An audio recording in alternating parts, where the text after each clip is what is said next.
Back with another video for you today, and I'm anticipating the newly announced, well, I guess it's rolling out even, Tom Ford Private Blend Collection Fragrance Tuberose Nue. Basically translates to Naked Tuberose. So I'm going to talk to you about this particular upcoming release that's coming out very soon. And also I'm ranking 10 of my favorite Tom Ford Private Blend fragrances today, Private Blend Collection fragrances. One honorable mention. In fact, I have more than 11 Private Blend Collection fragrances, and I'm going to give you a little info about the ones that are not making it on the list today. So if you want to find out about Tuberose Nue and also my top 10 or 11 Tom Ford Private Blend Collection fragrances, then please stay tuned.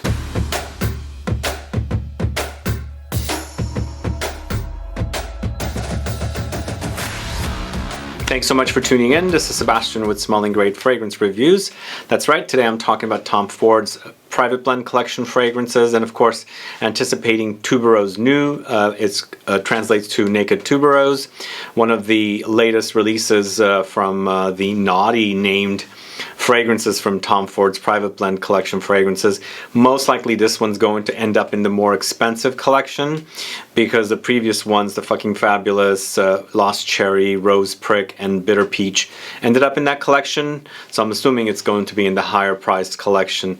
And then also, as I said, I'm going to let you know what my top 10 or 11 Tom Ford Private Blend Collection fragrances are landing today in this list. So if you're curious about these fragrances and then the upcoming Tuberose Nue, stick around. But before I get to the fragrances and Tuberose Nue, if this is your first time tuning into my channel and you still haven't subscribed, please do click the subscribe button below and also click the bell so that you'll be notified for future videos and giveaways. So who is anticipating Tuberose Nue from Tom Ford? Are you a fan of Tom Ford's fragrances that you're anticipating it? I guess I should also ask, are you a fan of tuberose in fragrances? Let me know, put some comments down so that I can find out, because tuberose tends to lean feminine in fragrances, very floral, it's a white flower, and there are some very popular fragrances out there that feature tuberose, such as Carnal Flower and various others. I think Carnal Flower is probably the most popular, but there are others out there.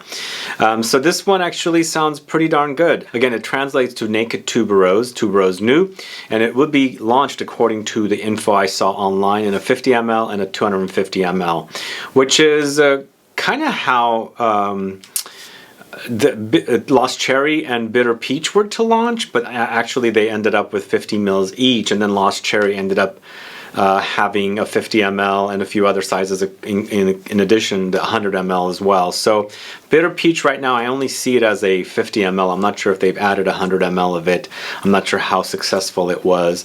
But this one, according to the announcement, it's 50 ml plus 250 ml. And for notes, what they have are Sichuan Pepper, Jasmine, and Lily for top notes. Heart notes feature Tuberose Absolute, Cocoa, Styrax, Benzoin. Finally, in the base notes, it features Suede, Musk, Oud, and Tonka. So it seems like it's kind of going into the gourmandy leather direction of tuberose. We shall see, but I feel like this could be a combination of a very leathery tuberose with some, you know, gourmandy notes like cocoa.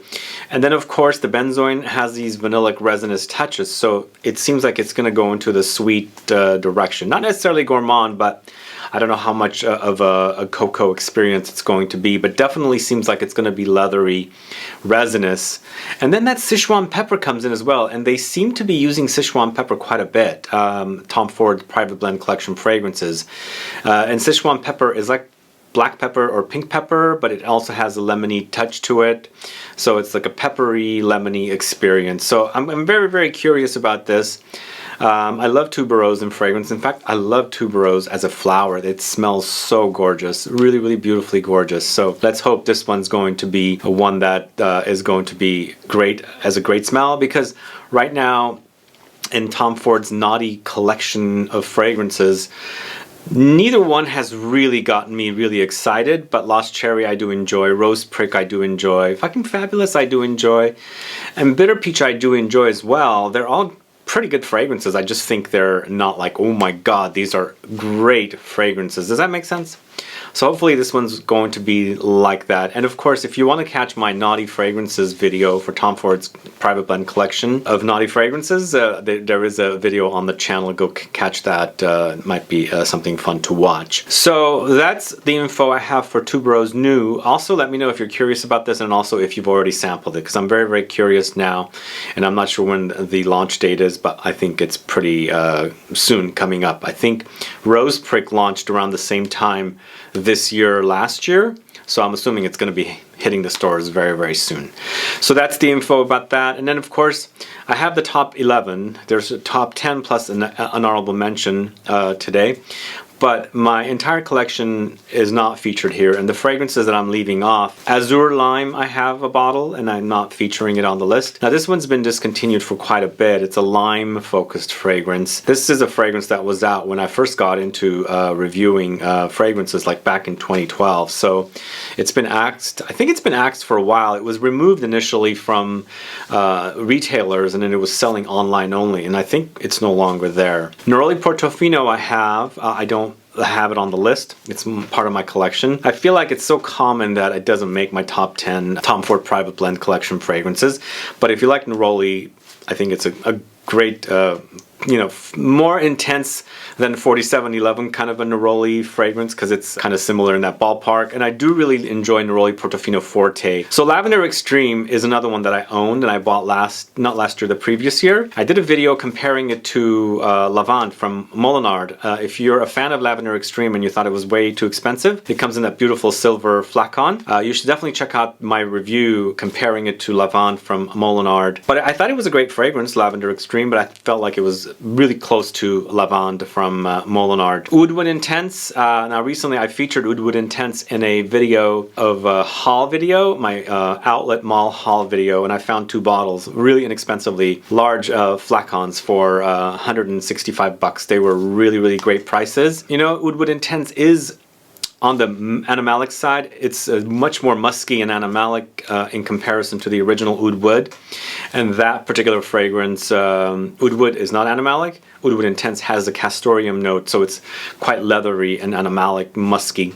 I do enjoy it though, so luckily I have some of it now, and I've left it off because it is axed or discontinued.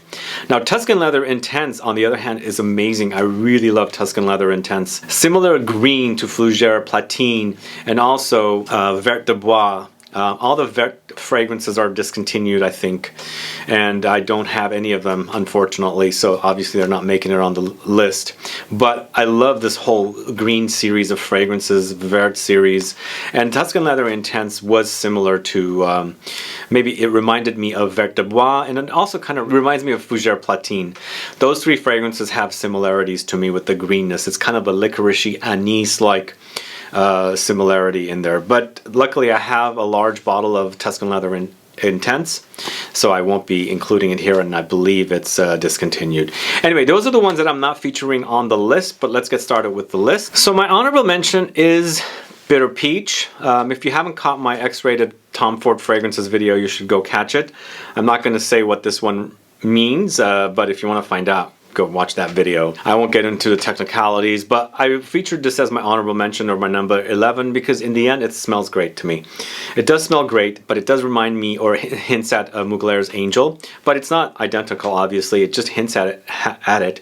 Now I don't know if it was, most likely I think it was accidental that it's hinting at, reminding me of Angel, but this one focuses on lots of peach. It's peach, patchouli, blood orange, sandalwood, vanilla, tonka, cashmeran, rum, cognac, davana, cardamom.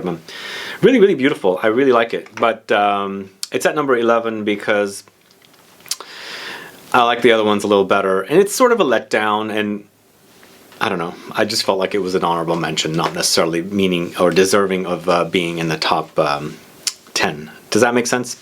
Anyway, if you're a fan of this one, let me know. And also let me know what you think of what this really means, or I don't know.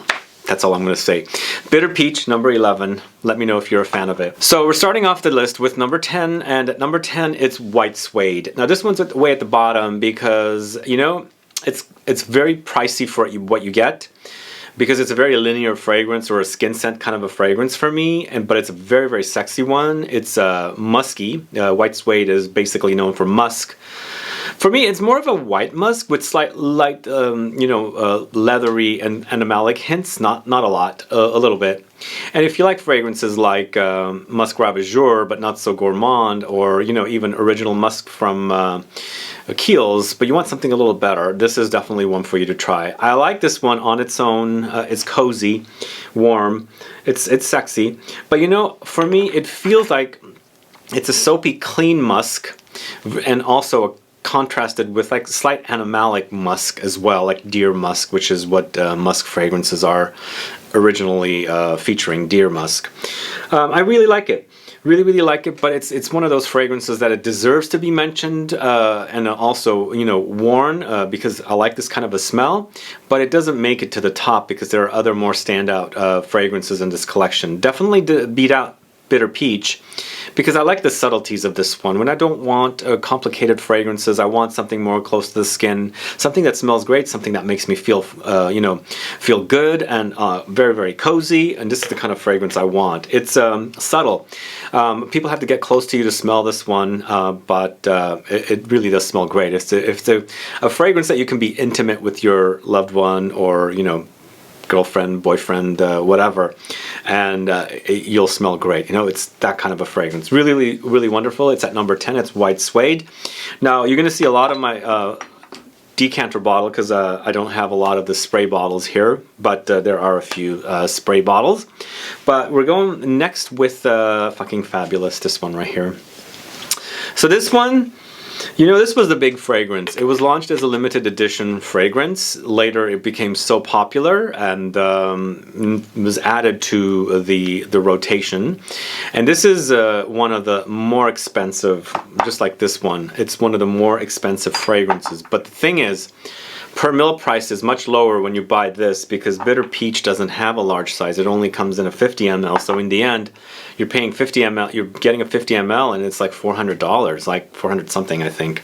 So it's quite, maybe it's 300 something. I'm drawing a blank with the prices, but it's quite high. But when you know, when you do the per mil price out of a 250 ml decanter flacon versus a 50 ml or 100 ml, you're going to end up with paying a lot less. You get a lot more juice, but in the end, you are, you know, saving more money. But fucking fabulous is a leather fragrance, leather with almonds and tonka beans.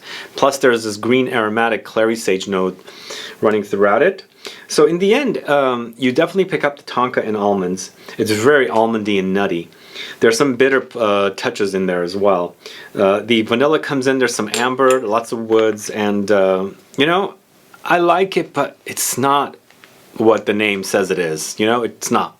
Let me know from you guys. Is it what the name says? Is it that? Or is it not that? Sort of? Kind of?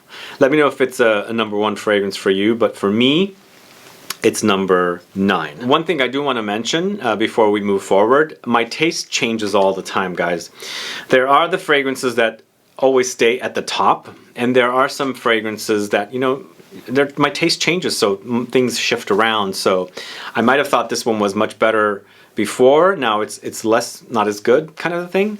So currently, the next fragrance I'm going to talk to you about at number 8, it's Lost Cherry. This one right here. So Lost Cherry, you know, it's a fruity gourmand for me and boozy as well, but you know, it's not overwhelming with the booziness. So it features lots of cherry, bitter almonds once again, and I feel like the almonds in here were transferred over from here. So I feel like it's an evolution kind of a thing. At least it feels like it to me. Definitely, probably not, but that's what it feels like.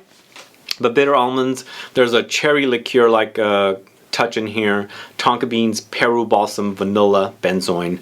There's some cinnamon, sandalwood, and plums. Very fruity and ambery. It's got an ambery touch, and I quite like it. But you know, even though cherries are some of my very favorite fruits, like when the summer comes, I'm constantly eating cherries. The slight tart kind of cherries, really do love them. I feel like it does kind of lean young and kind of slightly girlish. That's not necessarily a bad thing, but the fruitiness kind of does that. But I love the smell. It's a great smell. I enjoyed quite a bit. But in the end, it ended up at number 8 because I like the other ones a little better. either way, Lost Cherry from Tom Ford is at number 8. And then the next one is Rose Prick.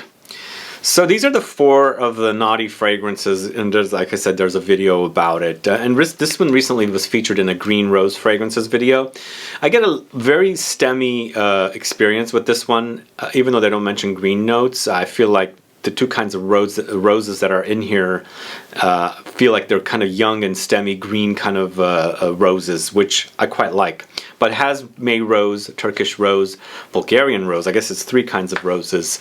Patchouli, Tonka beans, Sichuan pepper, turmeric. It reminds me of a few other green rose fragrances. It's kind of a rehashing kind of a fragrance. It's not necessarily anything new, but you know, there's another rose fragrance on the list that I quite enjoy a lot more than this. You'll hear about it in a little bit. But I'm enjoying this one. It's a great scent to smell and wear, and I like the fact that they're using all these different kinds of roses. It's spicy, it's woody and earthy at the same time, and I think it kind of goes into the cheaper direction a little bit. Not as much as like Eau Capitale from Diptyque, but for me it hints at it. You know, that's why I feel like it's a green rose. Either way, Rose Prick at number 7. The next fragrance we're going to talk about is a Vanille Fatale. This one right here. So Vanille Fatale, I think recently. Oh man, this is good. Recently got discontinued in the large bottle, so it only comes in a smaller bottle. So is it on its way out? I don't know. But for me, Vanille Fatale is the anti-tobacco vanille, which is also on this list. And Vanille Fatale is more of a floral, slightly doughy kind of a baked goods kind of a vanilla fragrance, almost. It has notes of vanilla, barley, suede, myrrh, tobacco, coffee, frangipani. Frangipani is that whole floral touch, slightly tropical, mahogany, rum, olibanum, and coriander. So there's tobacco in here, but it's not like a tobacco vanille, you know, it's not at all. It's much smoother. It's warm and almost to the point of going in the direction of spirituous double vanille, but it doesn't really go there because it doesn't have that much of a booziness about it. But I quite like it. I really do. It's really warm and spicy and cozy, much cozier than tobacco vanille. Tobacco vanille for me, it's a great smell, but I feel like it's a very exciting fragrance in comparison to this, which is kind of like a, I don't want to use the word droopy, but it's a calmer fragrance. Anyway, Vanille Fatale is a great scent. If you don't know it, do check it out. All right, we have 6 more left, and at number 6 is Fougère Platine. Now, I love this one, and I think this has been discontinued. God, they release all these fragrances, and I think they're basically, maybe they don't run them under like focus group. They're releasing it, and if it sticks, then they keep it, like not Fougère, but like fucking Fabulous. But this one is really good. If you like Fougères, but more on the green, slightly boozy side, this is definitely highly recommended. If you like the idea of it, get yourself a sample to see if you like it, or test it somewhere, and then buy yourself a bottle. But this one features clary sage, artemisia, lavender, olibanum, tobacco, woodsy notes, cedar, honey, basil. Wonderful, really green, slightly sweet, slightly boozy, slightly licoricey. Fougère, different than other Fougère fragrances, and I quite like it. I love wearing this one, and it's sad that it's gone. It's at number 6, but I quite like it. So if you don't know Fougère Platine, definitely check it out. And as I said, it kind of reminds me of Vert de Bois. It kind of reminds me of Tuscan Leather Intense. So it's got that kind of green licorice vibe in it that I quite like in fragrances.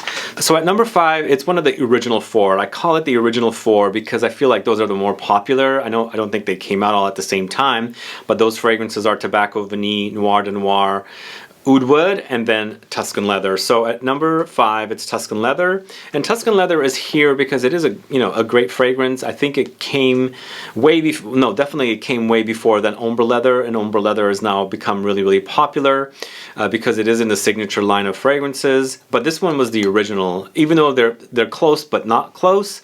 I feel like this is the original, and this has been copied by other brands. It's been cloned a lot or inspired, influenced. But this one's all about leather. It's fruity with raspberry and saffron. Saffron goes leathery. It's an aromatic herb. There's olibanum, thyme, jasmine, a suede, and woodsy notes with amber. It's a great leather. I think it's a dark, mysterious, wintry kind of leather. It's intense and and, you know, it's deep and rich, so a little goes a long way with this one. But it's quite a good leather. That's why it's at number 5. I have a little challenging time wearing this one. I put it up higher because I feel like it deserves the recognition, but I reach for ombre leather a little more than this one. I don't know if that's similar with you guys, let me know. But either way, at number 5, it's Tuscan leather. Number 4 is one of the other original 4s. It's Oud Wood. And this one, you know, I think it makes sense that this is very popular, you know? This is probably also cloned a lot. I think a lot of these next fragrances are fragrances that were cloned a lot. At least this one, I feel like it pops up a lot. Inspired, cloned, influenced, but features, you know, the Western Oud, Rosewood, Sandalwood, Cardamom, Vanilla, Sichuan Pepper, Vetiver, Tonka, spices, amber. Beautiful, beautiful fragrance. I feel like it's very, very classy. It's unisex, but I feel like it leans slightly masculine. Well, Tuscan leather is very masculine as well, but definitely deserving of the number 4 spot because it definitely is a solid release and smells great. You know, it smells really, really good, and I feel like this one has a standout cardamom note, and it pops when I'm wearing it along with that whole Western Oud thing. Really beautiful fragrance. Oud Wood is at number 4. So this next one is a fragrance I fell in love with it instantly. As soon as I smelled it, it was an instant love. I don't speak too much about it because I didn't really have it laying around. I had left it at the house, but now that it's in the studio where I shoot all my videos, my house and studio are far apart, I can talk about it. This is Noir de Noir, one of the original 4 I call it, along with Tobacco Vanille, which is coming up soon as well. But Noir de Noir is gorgeous. It's a gorgeous, gorgeous fragrance with lots of rose, but it's a deep, rich, dark, black rose. And this one has patchouli along with it. Hey, I love patchouli, but you can definitely pick it up here. Truffles, oud, saffron, vanilla, floral touches, and oak moss. They call this a chypre, and I could see it. It smells like it. You can smell the oak moss in here in contrast with the rose and the patchouli, and then also the truffle note. But gorgeous. It smells a little chocolatey, even though there's no chocolate in the notes, but very, very earthy. Really, really warm and spicy. The vanillic touches pops through, but the rose is one of those jammy roses that's dark and, you know, delicious. The rose to me smells like it's matured, it's aged. It's like, you know, how the rose gets older and older and older, and the smell intensifies before it dies. It's kind of like that. It's a dark, mature, jammy kind of a rose in contrast with all the other notes. Oak moss is very, very prominent in here, and I love that about it. That's why I feel like this one is definitely chypre-like, or it is a chypre. Anyway, Noir de Noir, number 3. If you don't know it, do check it out. I love it. It smells great. So the next one is in the smaller bottles. Tobacco Oud. Sadly, it's discontinued. Oh, before I move on though, I do want to mention that recently I was looking up this one, and on the Tom Ford website they did not list the big decanter flacon. So I don't know if it's on its way out. I hope not, but look around and see. The smaller size I think was available, 100 or 50 was available, but this one was not. So be careful. I don't know what they're doing. Maybe it's the pandemic, kind of they're out of stock. I don't know, but I'm a warning you about that one. But this one, Tobacco Oud at number 2, is beautiful, slightly musky, slightly animalic, a little dirty, but ashy tobacco, you know, totally different than Tobacco Vanille. It's oud with tobacco, and as I said, it's the ashy kind of oud, so it comes off a little dirty, but there is a little bit of a spiciness in there, but the spices are not similar to the Tobacco Vanille. For me, Tobacco Vanille does remind me of the holidays. This one does not. This one is more of a, you know, like abrupt spices, kind of like off-putting a little bit, which I like that about it in here. Tobacco, oud, spices, whiskey. There is whiskey in here. It's great whiskey note in here. You know, it's not like overwhelming. It's not like an ultra boozy fragrance, but you definitely pick it up because it brightens things up, because everything is kind of ashy, tobacco-ish, kind of a little dirty, you know? Sandalwood, cinnamon, coriander, patchouli. This one, when I'm wearing it, even though it doesn't mention cumin, I think spices means cumin. There is a little bit of a cumin-y touch. That's why I feel like it could be a little offensive to people, but I love that about this one. Really, really do. Anyway, Tobacco Oud, I know it's discontinued. I think it is. Check it out. If you like it, buy it. But if you like those kind of daring fragrances, I think it's definitely deserving of number 2 spot. And my number 1 fragrance, it's Tobacco Vanille. Number 1. I know probably it might piss off some of you. I don't know. I just love this fragrance. It reminds me of the holidays. When I smell it, it's the spices along with the tobacco. You know, I grew up with in a family that smoked. Not everyone, but you know, we had smokers, relatives, things like that. So they'd smoke around food and, you know, cooking and the holidays and drinking and eating, and it reminds me of the holidays. Totally does. That's why I usually wear this for my Thanksgiving Day fragrance. I haven't been the last couple of years. To me, when I put my nose to it, it's spices. It's all spices, like warm spices like cloves and cinnamon. But with this one, it's tobacco, vanilla, fruity notes, cacao, tobacco, vanilla, spices, tonka beans, tobacco, blossom, woods, and the spices, as I said, to me remind me of cloves or cinnamon. You know, love those spices. They're really, really gorgeous, warm and holiday-ish kind of spices, and it's here. This one also garners me compliments. When I was wearing it every Thanksgiving, I'd visit my mom or family, and going to the stores and buying, you know, ingredients and things like that, I would get stopped by mostly women asking me what I'm wearing, and I'd say it's tobacco vanilla. So it does garner compliments, especially if it's a person that smells it off of you that likes this kind of a scent, is definitely going to compliment you and say, you smell great, because I've received multiple compliments with it. That's why it's at number 1. Not because of the compliments, I just love it. It's everything about this fragrance is a love, and that's why it's at number 1. So that's Tobacco Vanille, and that's why number 1 private blend collection fragrance from Tom Ford. Let me know your thoughts on this list. Let me know your thoughts on these fragrances. Which fragrances did I miss? I don't own every single fragrance, obviously. These are the ones I own. I told you which ones didn't make the list, obviously, at the beginning of the video, and these are the ones that made the list. There are other fragrances I want to buy, but I just don't think they're like the ones that I would really want to buy. But we'll see what this whole Tubereuse Nue is. Naked Tuberose. What are your thoughts about that fragrance? Are you interested, excited about it? Let me know, put some comments down, and let me know which ones are your favorite Tom Ford private blend collections, if it's not the ones that I spoke about in this list today. I'd like to find out what deserves attention, which fragrances, but either way, these are my favorites. And again, if you have any questions or comments, please do list below. Otherwise, please like this video, please share it, follow me on Facebook, Twitter, and Instagram, and I'll be back with more videos very soon. Have a good one. Goodbye.